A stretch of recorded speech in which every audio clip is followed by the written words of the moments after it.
stage manager. I'm Shirley Williams, but you can call me Shirley. Hi, yeah, I'm Jessica Phillips. You can call me Jess. I'm surprised you're here so early. I'm normally the first one at the theater. Oh my goodness, I'm so sorry I'm late. I saw someone on a unicycle get hit by another person, and then I missed the bus. So I ran to the second bus stop, but I saw a dog in the corner, so I had to say hi to the dog, but then I lost track of time, and then I missed the second bus, but I knew a shortcut through the park, so I took the shortcut, but then I fell in a hole. Don't worry, I'm okay, but I'm so sorry I'm running late. You know you're like 30 minutes early, right? Oh, I am. Who are you? Oh my goodness. I'm Noble Parks. I'm the new costume designer. Okay. Well, seeing as we are all here, why don't we just start? I agree. Yeah.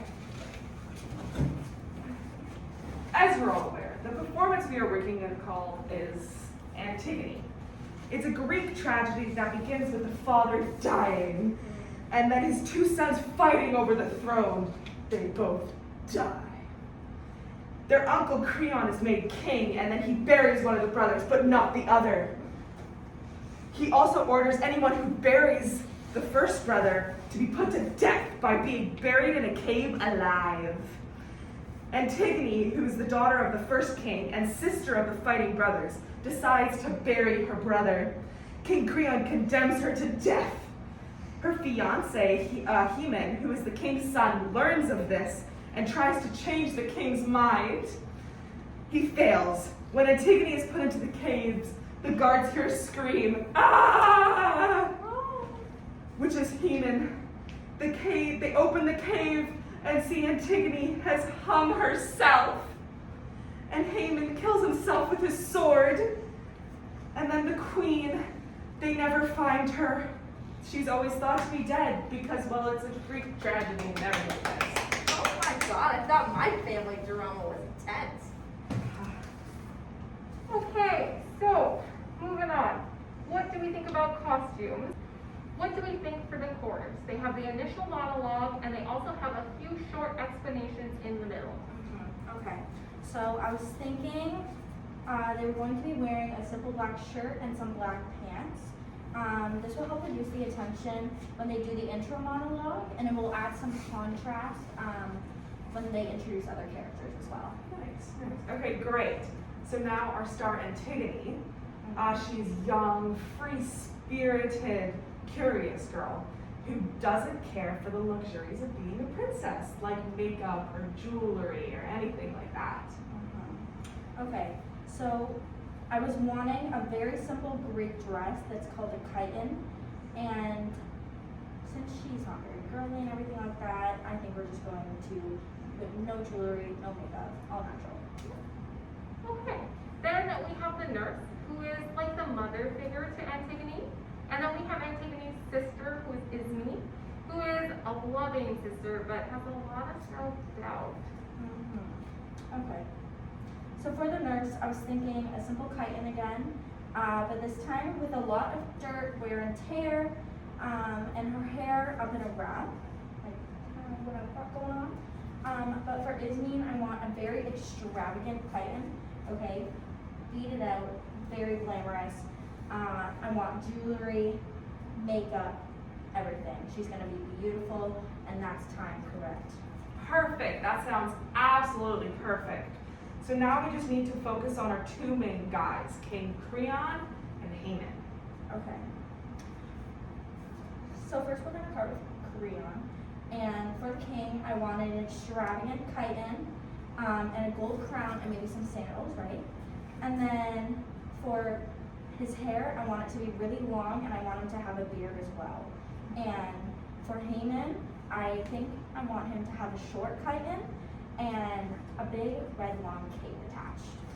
Okay, perfect. So now that we have our costumes, I really want us to keep the true feeling of theater in this play through the costumes, the makeup, and how the actors interact with the audience.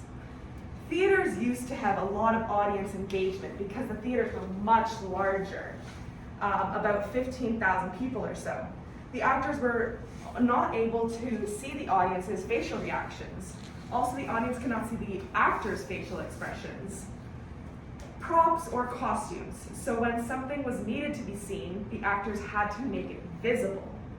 Now the audience is much smaller and more intimate, and who was allowed to go to the theater is still up for debate. We know that the theater was open for all citizens, but whether females and children counted as citizens is very much still debated.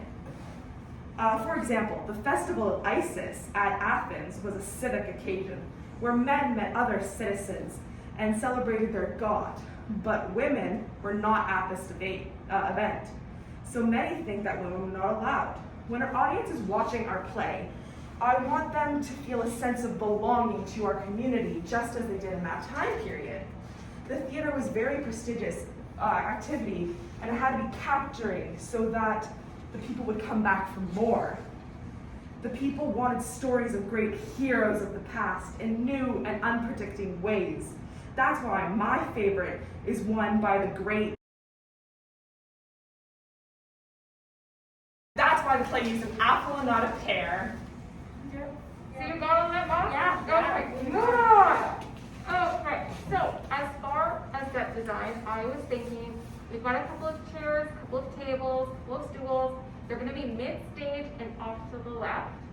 And then we're going to have two arches, one on each side, and you got some stairs coming down. That's where all of the actors will enter and exit from.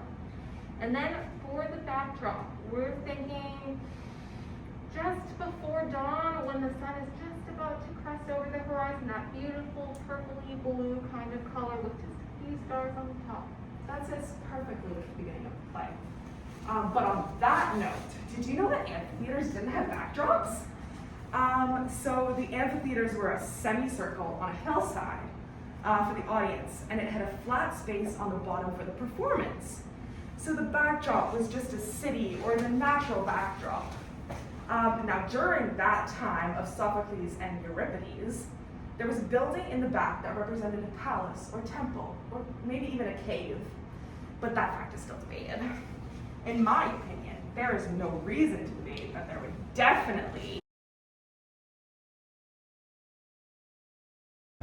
And that's how they got the apple out. As interesting as this is, oh, look at this time. I have another appointment that I need to get to. So why don't we just, pick another day. We'll put out some more ideas. We'll talk about casting and all that fun stuff. How does that sound? Yes, please. You know what? I have something to do today too. Yeah. Actually, it looks like I'm going to be late for an appointment. Yeah. So how about we talk about times, everything like that, casting later? Yeah.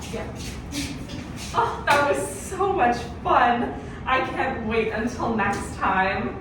I think I'm gonna need to catch up on some Greek theater more though.